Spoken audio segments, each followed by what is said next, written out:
Our guest today is co-author of the book Blue Goldfish, which many of you received here this morning, which highlights businesses leveraging technology, data, and analytics to do a little something extra to improve the experience for their customers. He's also the co-founder of The Digital Beyond and co-author of the book The Digital Afterlife: When Facebook, Flickr, and Twitter Are Your Estate, What's Your Legacy? His career spans roles in user experience, marketing, and management for leading agencies and technology companies, including IBM, Ketchum, and Channel Advisor. As a keynote speaker and trainer, he inspires companies to improve customer loyalty, advocacy, and ultimately the bottom line. He's appeared in the New York Times, on CBS Sunday Morning, NPR's Fresh Air, The Atlantic, and Popular Science. He holds degrees in information science from UNC Chapel Hill. You may notice the Carolina blue napkins, just for you. And he's past president of the AMA Triangle chapter and is a member of the National Speakers Association. Please welcome the always engaging and enthusiastic Evan Carroll.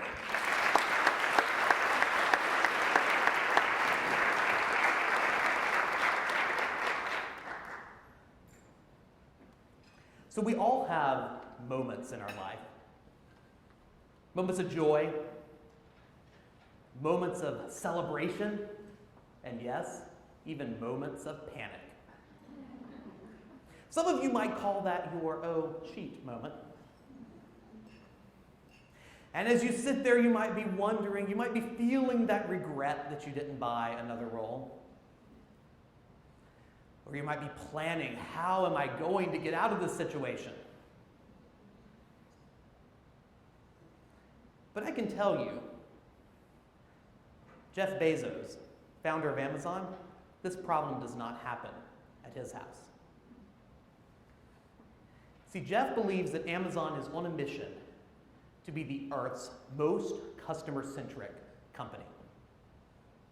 And to be the Earth's most customer-centric company, you have to eliminate all friction from the sales process. You have to make it so easy to do business with you that you wouldn't even dream of doing business with anyone else. And that's exactly why, in that oh sheet moment, Jeff brought you the Amazon Dash button. Who's seen one of these? Now, keep your hand up if you've actually used one of these. Okay, there's a handful of you. How they work is this. You put them strategically in your home. They come in different brands, and for instance, the Cottonelle one, whenever you need some more Cottonelle, you press the button and your favorite variety is on its way via Amazon Prime. How about that? The idea here is that to be customer-centric, we have to be in the moment with our customers. The I want to buy moment for toilet paper is right here. It's not at the store the next day. It's not while you're sitting in the office wondering what that thing you forgot might be. It's this moment. And understanding when we can be in that moment with our customer, it's a very powerful thing for brands today. Now, many marketing speakers will show up and tell you that customer experience is the new marketing. Does anyone disagree with that statement? Good, because I do. I believe that statement is fundamentally wrong. Because I believe that customer experience was always marketing. And we've just done our best with technology over the last 30, 40 years to mess up what used to be a great customer experience. So let's take a quick journey here. We're going to go back to 1982 in Houston, Texas. And we're going to talk about a very old piece of technology. For those of you younger than me, this is a telephone. They require wires. Yes, I've used one. I'm not that young. But this telephone, one very similar to it, was issued to a young high school junior named Michael. Michael had taken a job for the Houston Post. And his job was to sit at his desk all summer. And he had a list of phone numbers, recently issued numbers from the phone company. He would smile and dial. Hi, this is Michael with the Houston Post. Would you like to buy a subscription? Click was the most often response. But when Michael did get to talk to someone, he would go into telling them about the benefits of the paper, and sometimes they would buy, sometimes they wouldn't. But after a few weeks, Michael started noticing a pattern. See, those people who wanted their copy of the Houston Post, which was Houston's evening paper, they tended to fall into one of two categories. They were either recently married or had recently purchased a home. So armed with that insight, young Michael said, how can I find out who meets this criteria? How can I find out who's purchased a home? How can I find out who's recently married? So he did what any enterprising young person would do. He hired a high school sophomore to do his research for him. So now we have a junior sophomore team. And instead of calling these people who had purchased a home or who were recently married, he wrote them a personal letter. Michael congratulated them on their accomplishment and told them about the Houston Post. And did you know that that summer, Michael became the #1 salesperson at the Houston Post? Not for the summer, for the entire year. And he only worked 3 months. In fact, that summer he earned a commission of $18,000 in 1982 dollars. If you're counting, I wasn't here then. In 1982 dollars, that was more than his high school economics teacher made in an entire year. So Michael figured out that if he can be with the customer in the moment they're ready to buy, he can be much more successful in his marketing efforts. Now, does anyone want to guess who Michael grew up to be? Anyone? Michael Dell, stealing the punchline. There it is, Michael Dell. This was where he learned segmentation. This is where he learned that you needed to have the right product for the right customer at the right time. And was he successful carrying that concept into other businesses? I think I'd say so, wouldn't you? So I tell you the story to illustrate that understanding our customer has always been fundamental to marketing. Understanding the experience they have has always been fundamental. Technology has just made things worse.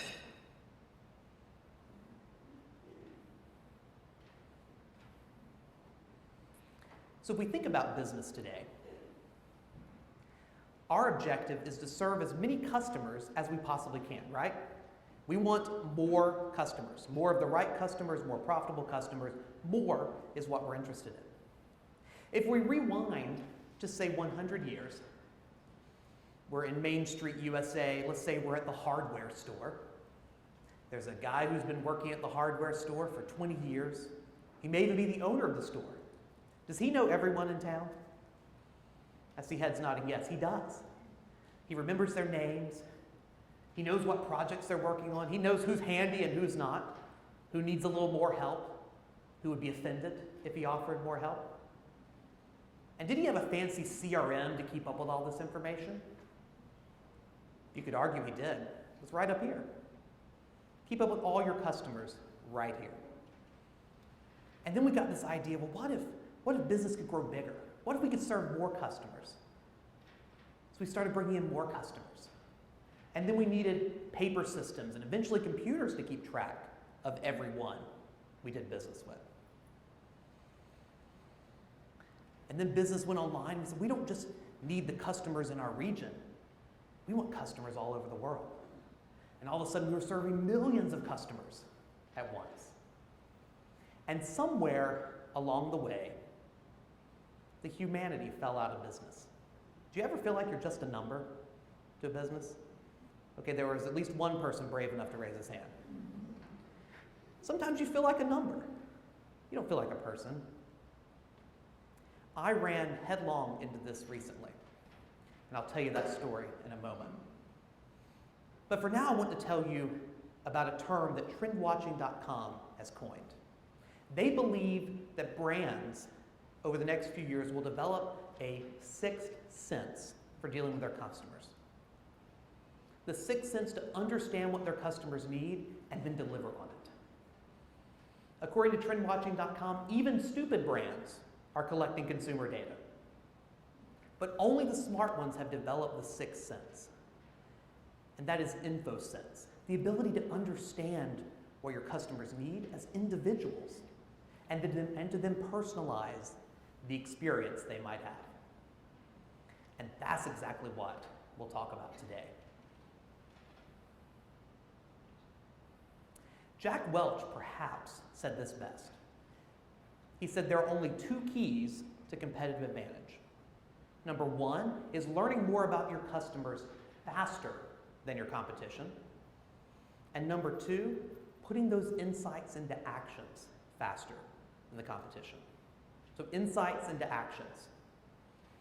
And the ability to do that in a real-time way, that's the secret of competing in today's marketplace.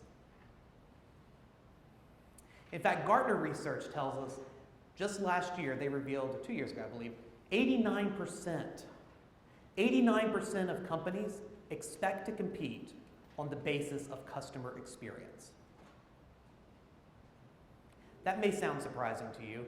However, if you rewind just 4 years, that number was 36% just 4 years ago. We're in the middle of a sea change where companies are realizing it's not just about what we offer, it's about how we treat our customers along the way. So this is something that I get the pleasure of doing. I get the pleasure of coming to rooms just like this and helping people understand people and technology. In fact, that's where my career has been spent, but somewhere between people and technology. And the thing I've found true, and many of you may agree with me, is that a lot of technology is not built for people.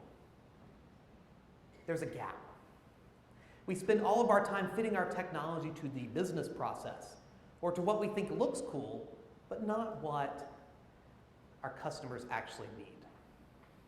And so I get to bridge this gap, and part of that is educating rooms much like this one today. And so, a quick word about me. I had a great introduction earlier, but I've written 2 technology books and have spent a fair bit of time on the television talking about this gap between people and technology and helping inspire companies to think differently about how they apply their technology.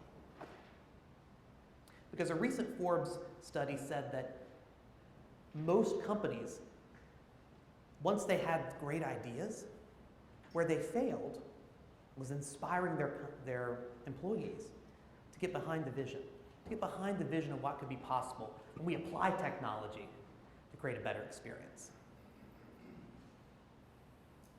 So, seeing as I get to travel the country doing this, I often run into really, really crappy situations. They often happen in places like this. Airports. Now, so many speakers talk about airport stories, but mine's a little different, so I ask you to bear with me. I was coming home from speaking in Portland, Oregon. I love Portland. I was flying through Dallas. That routing really doesn't make sense in retrospect, but I was flying to Dallas. On my way to the airport, my phone buzzed, and I had been upgraded to first class. Well, as a larger guy, I was really happy about that. I fit in those seats, not quite so much in the others. Get to Dallas, find my gate. My phone buzzes again. My flight is delayed. A few minutes later, my gate changes. A few minutes later, my flight is delayed again. So as I make my way to the new gate, I actually run into a friend of mine who's also traveling back to Raleigh. We seem to be running around the airport, trying to find the gate where someone is flying to Raleigh. Well, ultimately, our flight was delayed again and again, and we were at the point where our flight was nearly 7 hours delayed. So at this point, we're sitting in the airport lounge, and I decide that I've kind of had enough, okay? So I walk up to the agent in the lounge, and these are supposed to be the best agents in the company. And I asked, could you give me an update on our flight? And she said, well, seeing as the plane is not here, and the system says you're supposed to be boarding now, I think there'll be an update soon.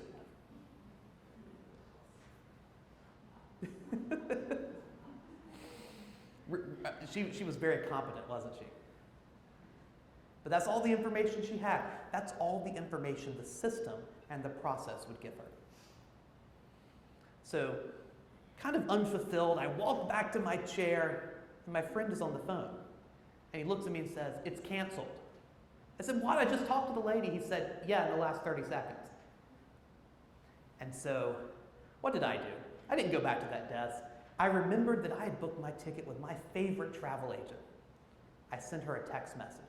She said, Evan, I am out barbecuing, but let me go get my laptop. I'll see what I can do for you.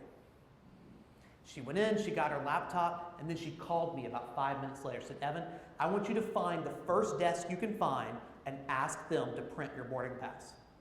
I think we stole someone's seat. True story. So we go, I go up to the same desk, I was speaking to the same lady, and I said, ma'am, I'm told I have a boarding pass for the next flight to Raleigh. And she looked at me with that smug look on her face as if it was, yeah, we'll see about that. And then she types for what seems like 30 minutes. Then she bends down with a bit of a scowl on her face, picks up a boarding pass and hands it to me and says, Mr. Carroll, I'm not sure how you did this. Even I do not have the ability to do this. I went back to my seat. My friend is still on the telephone with the American Platinum desk. He ultimately gets to be about number 20 on the standby list, and that's the best he's able to do. Turns out he did get on that flight. But if you think about this, how are he and I different? He's a customer. Presumably, he paid the same amount of money for his flight, maybe less, maybe a little more. He actually had higher status with the airline than I had. But what did I have? I had a person in my corner. I had a person I could call who would take care of it for me. A person who could go around the system. That day, I realized something. I realized that most companies are happy when we play our role as numbers. We flow through the process just like we should. We don't cause any trouble. We just accept what we're given and deal with it. But that's not the way business should be. Business should be much more like dealing with my wonderful travel agent than it would be to stay on the line for over 20 or 30 minutes to get a ticket. And that was the moment I said, I need to spend more time helping companies see the right way instead of the wrong way. So a few of you have a copy of my book. It's a book that came out last year called Blue Goldfish. And in the book, we look at ways companies are using technology, data, and analytics to make people feel like people and not numbers. And so in the book, we highlight three main themes. And these actually come from IBM research. So the very first point, 76% of individuals in this study expect organizations to understand their individual needs. 76%. And for us, this is all about the relationship you have with the customer.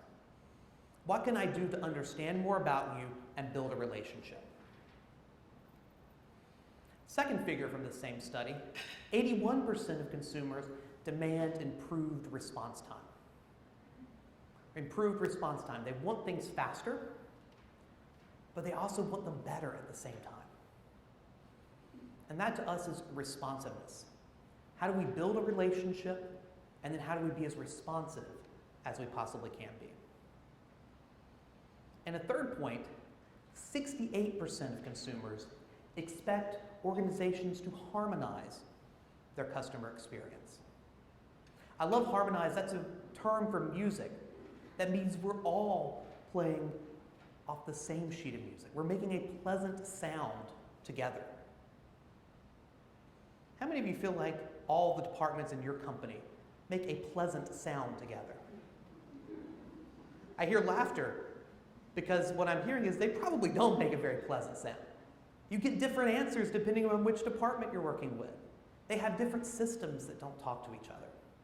But if you could get that act together, that consistency the customer would feel will do a lot to building a relationship with them. And that's what we call readiness. And together, these are the 3 R's: relationship, responsiveness, and readiness. And these are the 3 points I want you to walk away with today. So let's jump into relationship for a moment. That's where I want to tell you another story. This time we're going just a few years ago to Toronto, and let me introduce you to Doug Logue. Doug Logue is a technology worker. He's a software developer. And he was in Toronto for a bachelor party weekend. And as best I could tell, all of the drinking that's supposed to go on in a bachelor party weekend went on during Doug Logue's bachelor party weekend. So he was there with a friend. He was not the bachelor in question. However, he's there in Toronto, and he has a nagging feeling. You guys know when you have that nagging feeling, you don't really know what you're forgetting, but you feel like you're forgetting something? I had one yesterday. I almost forgot my shoes. And I would have been up here in flip-flops. Wouldn't that have been embarrassing? I had a moment right before I went out the door. Oh, I need shoes. Well, Doug had that feeling. He couldn't figure out why. And then it hit him. His wife's birthday was in 2 days.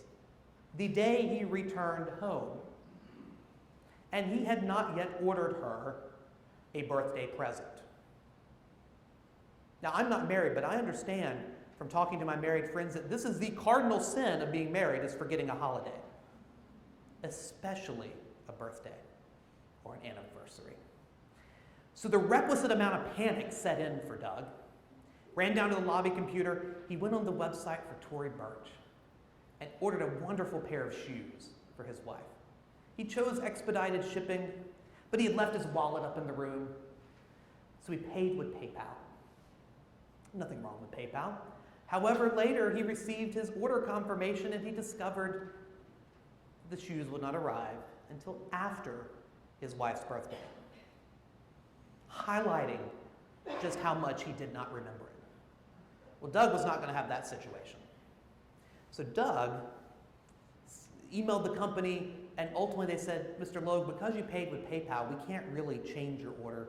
We can't charge you any more for shipping. We just kind of have to let it happen at this point. So Doug panicked a little bit. But then he had an idea. This is all good. When I get home, I'm going straight to the Tory Burch store. I will buy her another pair of shoes. When the other ones come in, I will return those. Life will be good. So Doug did just that. And this is where he meets Michelle. Michelle's a sales agent for Tory Burch. He meets Michelle, and he explains the situation. And she says, no problem. Let me go get a pair of those shoes for you. Size 8.5, right? Doug's kind of taken back. How did she know? Anyways, Doug says, well, she probably just guessed. So he moves along. He goes to pay for the transaction. She swipes his debit card, and what happens? Declined. Doug had been in Toronto. He had a hole in his card. And so now Doug's on the phone with the bank, getting a little frustrated. Michelle walks to the back of the store, looks at Doug and says, Doug, can I get you a glass of wine or an ice-cold Corona while you get this sorted out? So she gets him an ice-cold Corona. At this point, Doug's on the phone with his bank. He's got a Corona. He's actually feeling pretty good. She gets everything sorted out. The transaction goes through. Doug goes home. His wife is happy. And had the story ended there, it'd be a great example of an online customer service failure and then an offline recovery. However, it doesn't end there. 2 days later, Doug receives a thank you card from Michelle, thanking him for the business and reminding him to bring back the other pair of shoes when those arrive. A few days later, he and his wife, they return the shoes, and while he's handling the return, what does she do? She goes and looks at more shoes, right? Finds a nice pair of wedges she likes. And so Doug's getting things sorted out, and then while his wife continues to shop, here comes Michelle with an iPad for him and another Corona. Doug's happy, his wife's happy. They leave, and then a week later, Doug receives an email. Hi, Doug, this is Michelle from Tory Burch. Would you like for me to get that pair of wedges your wife was looking at and put it aside for a future gift? She's a size 8.5, right? And he said, well, you know, it's not the right time for me to get her another gift, but thank you for asking. And Doug was kind of blown away. He said, we just had one little tiny problem. It must have been a big problem for Michelle to remember us and give us that much special treatment. And as you might think this story is growing long, because it is. Because 3 weeks later, Doug receives a phone call. Hi, Doug, this is Michelle from Tory Burch. Now, Doug was tempted to do what many people did to Michael earlier and go click, right? Instead, he knew Michelle and started talking with her. And Michelle said to Doug, you know what, I just wanted to mention to you that those wedges your wife liked, they're now 30% off. And Doug said, well, you know the holidays are coming up. Let me get a pair of those and put it aside for her. And so I've already handled her holiday gift. And so as it turns out, through all of this, Doug finally asks, Michelle, how are you doing this? How are you keeping track of us so well? And Michelle explained that at Tory Burch, they have an application called Client Book. It's an iPad-based application that looks at both your online transactions and your offline transactions and puts them into a single view of the customer. Every time you come in, the sales associate can make notes. This software is so good that a lady, she ran into Tory Burch one day and she demanded to know what they had done to her husband. Because he came home with the perfect gift for her, and she explained that that was the first time in 30 years he had gotten it right. And she wanted to know what it was all about. And then she told another friend, and 2 hours later, that friend was in the store wanting to know what it was all about. Turns out that Tory Burch uses this tool to personalize every interaction they have with their customers. But if their organization were siloed, they didn't have these tools, if they didn't have their online and offline data connected, they couldn't do this. There's no way that Michelle could keep up with all of her customers. And what happens when Michelle leaves? All that information would leave with her, but not with Client Book. Now you might be wondering, now Evan, does this hit the bottom line? It absolutely does. Because customers with a Client Book profile have an average order value that is 60. Oh, come on. That was such a moment, wasn't it? And does this hit the bottom line? It absolutely does. It absolutely does, because those customers in Client Book have an average order value that is 62% higher than other customers. That's money in the bank. So let's look at our second R. We have money coming from our relationships, but what about from responsiveness, speed, agility? This time I want to tell you more about Amazon. 3 years ago, at the end of March, Amazon released a new tablet. It was the Kindle Fire HDX tablet. I don't know what the HDX stands for, don't ask me. However, this tablet was a decent tablet. Nothing special, but nothing wrong with it either. You could get your movies and your books and your songs, anything you wanted, you could get it on the Kindle Fire HDX. But what makes this special is Amazon added one button. And that button was the Mayday button. Are you familiar with the Mayday button, any of you? I see a couple of heads nodding. So the Mayday button is simply this. You press the button, and then you're connected to a support agent within just a few seconds. You can see their face, you can see video of them, you can talk to them, they can hear you, you can hear them. Now, bear in mind, they cannot see you, so it's okay to use this in your underwear. But something they can do is they can draw on your screen and operate your tablet and really teach you how to use it. Now, if you know anything about the business model for these tablets, they're relatively inexpensive. And why is that? Yes, because Amazon's going to sell you books and movies and songs and applications, anything you want. But if you don't know how to use the tablet, do you think they're going to make those sales? And do you think you're going to spend 10 minutes, maybe even longer, waiting on the phone to learn how to use it? Not at all. So when this came out, Amazon said, we will connect you within 15 seconds. The technology pundit said, no way, not possible. There's no way they can do that. It was the end of March. They said, that must be an April Fool's joke. But it wasn't. And it's true, Amazon has not done this in 15 seconds. In the first year, their average response time was 8 seconds. 8 seconds from the time I say, I have a problem, to being in front of someone who can help me with that problem.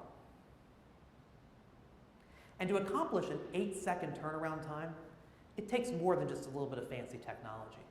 You have to have the right people in place, you have to have the right internal culture, you've got to have support agents who are willing to do their hair in the morning, you have to have all sorts of things. You have to have all sorts of things to make this work. And that goes back to the readiness of your company. How have we broken down those silos? How have we made ourselves ready when our customer has a need, and to even anticipate that need? And to talk about anticipating needs, we're going to have to go to my favorite place. That is the happiest place on earth, Walt Disney World. I hear a little giggle. I think you guys like it. Now, what's interesting about Walt Disney World is in 2008, they had a problem. It's not common knowledge because people don't talk about problems at Disney World. They just don't. Well, they had a bit of a problem. And that problem was that people would come to the park, but they would not return. And since the early days of Disneyland, fundamental to the Disney model was that you would return. See part of the attractions one time, be so enthralled by all of them that you wanted to come back the next time and see them. But that wasn't happening. They did some research, and it turns out that the experience of planning a Disney vacation and dealing with all the possible elements was unbelievably frustrating. I know this because my sister planned our Disney vacation, and she is unbelievably frustrating. At least when she's planning a Disney vacation. She's a wonderful person otherwise. But it has a way of bringing out the worst in people. In fact, people would line up at the gates, and as soon as they got in, the fastest runner in the family would run around to all the popular attractions and get all the fast passes so that they didn't have to wait as much. It's kind of counterintuitive to the Disney experience they want.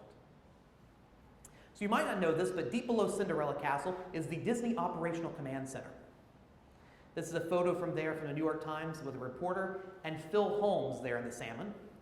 Phil Holmes has the best job title in the world. His title is Vice President of the Magic Kingdom. That's a title I want. In fact, his office is above the bakery on Main Street, USA. The perk of his job, a parade by his window at least 3 times a day. My application has been submitted. But today, in this photo, Phil is talking about the Operational Command Center, all of the data that they collect about the park. They do things like map out which parts of the park are full and which ones are not. And in doing so, they're able to notice whenever Tomorrowland is very busy, but Adventureland is not. And they have an on-demand parade they can dispatch that will very naturally block off the right places in the park and open up the right ones that cause more people to go to Adventureland instead. You don't even know it. It does, in fact, feel like magic when you hear about it. Another thing they're able to do is understand how many people are able to experience each ride. And in your family, on average, how many attractions did you get to see? And their data showed them that the number of attractions you could see was going down. And they really wanted you, am I losing lights here? Going down. Should do that more often. But they really wanted you to see as many attractions as possible. Not too many, but as many as possible. They don't want that number going down. And so they set out on the Disney Next Generation Experience project. Their objective was to make it such that you could see as much of the park as possible, and the entire experience could be as frictionless as possible. And in doing so, they created this little guy, the Magic Band. Who here has used a Magic Band? What's great about the Magic Band is it does everything for you. It becomes your hotel key, it becomes your park ticket, it becomes how you pay for things in the parks, it becomes your fast pass, it becomes your photo pass, everything. And I'm told it works a whole lot better than the analog alternative. It replaces all of these things, and what it allows you to do, it allows you to have a seamless experience, to plan your entire vacation right from your phone, to walk into the park just by showing your band. Now, what's cool about the Magic Band is they have these Mickey Mouse readers around, and whenever things are great, whenever things are good, what color does it show? And whenever things are bad, whenever there's a problem, what color? Red. No. There are no problems at the happiest place on earth.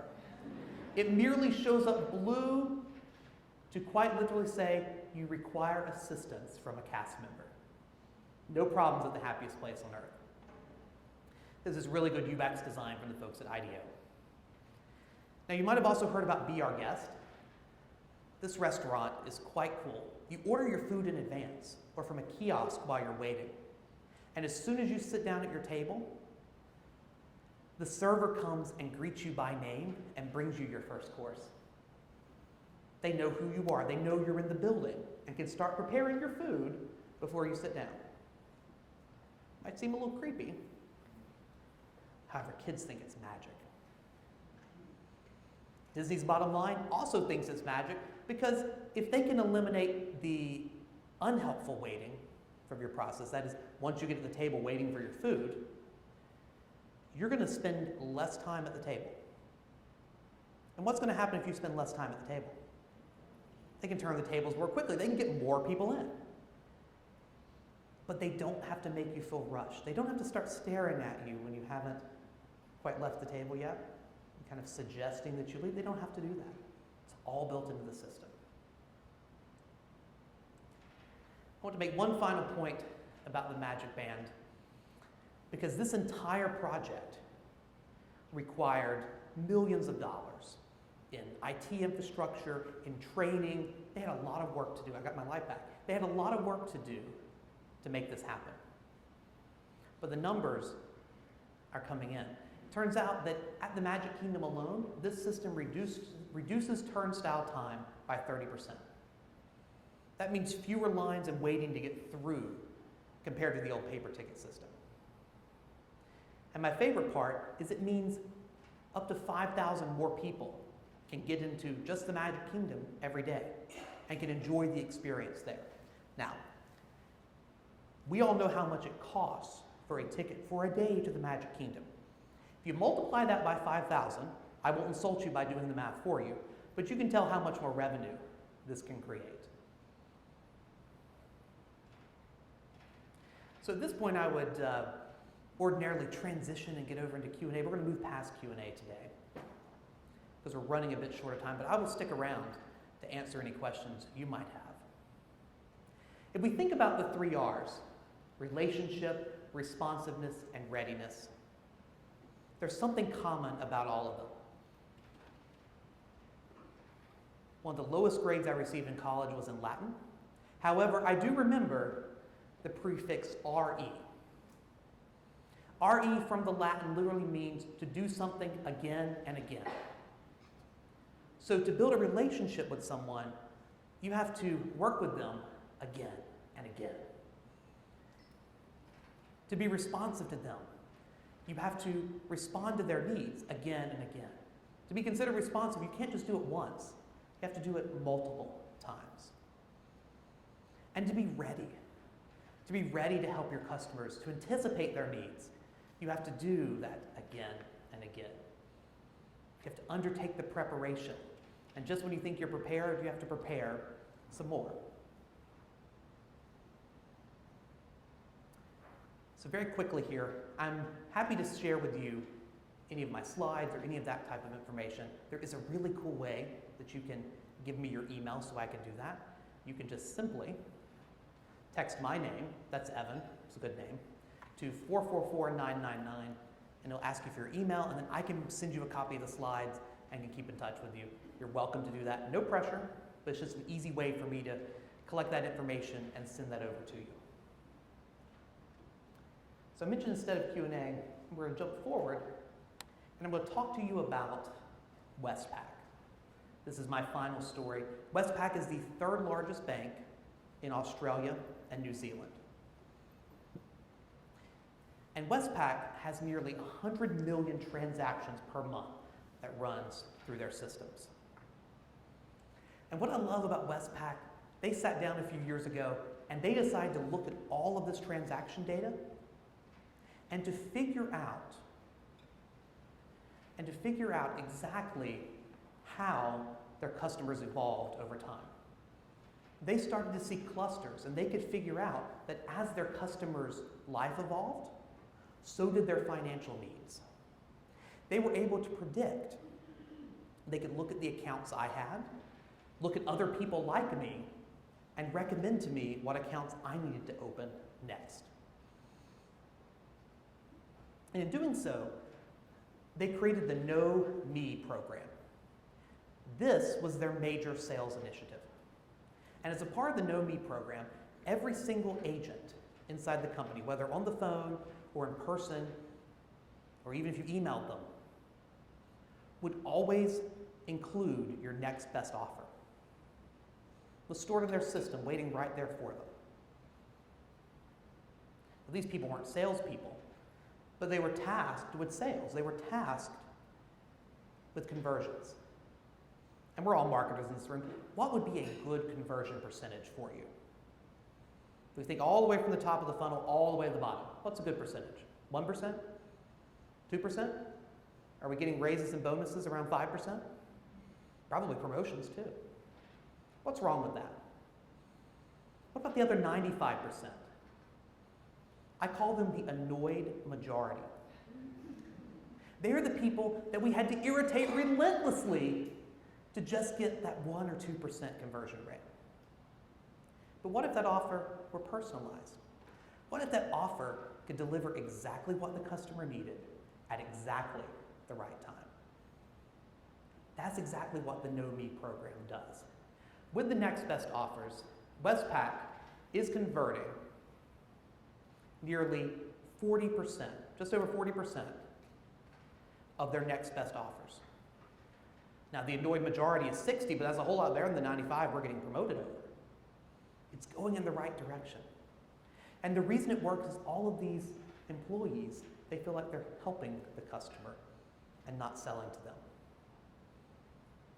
And we've talked about the bottom line here. The bottom line for Westpac in the first year, $22 million in additional revenue. Not deposits, revenue. Money in the bank that the bank gets to keep. Usually I'm not happy about that, but I am for them because they're doing such a great job. This is the magic. This is the magic of creating a great customer experience. This is the magic of deploying the 3 R's and doing so over and over again until you build proficiency.